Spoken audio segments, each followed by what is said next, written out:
Well, a former cop admits to stealing thousands of dollars, guns and drugs, all while on the job. And today he learned his punishment. Caitlin McCarthy was there as the judge gave him an earful.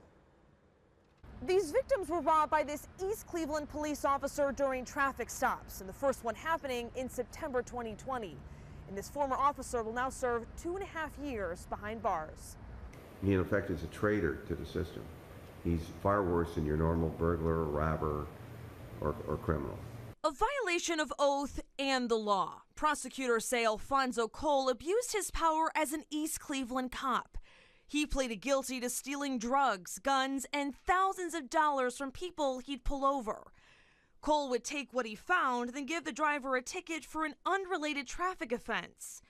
And you may be wondering why the crimes weren't caught on his body camera. The prosecutor explains why. Officer Cole's body cam was not on conveniently for any of these stops.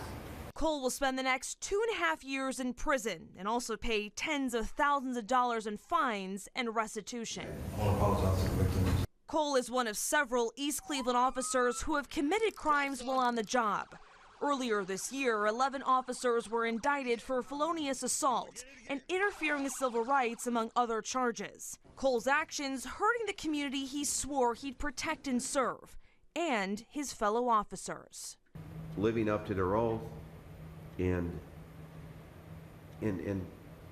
be willing to die to protect the safety of the community. And then to find out that their whole reputation is undermined by individuals who are actually going out doing robberies themselves of vulnerable people. And a second East Cleveland police officer who pleaded guilty to the same charges will be sentenced later this week. Reporting outside the Justice Center, Caitlin McCarthy, 19 News.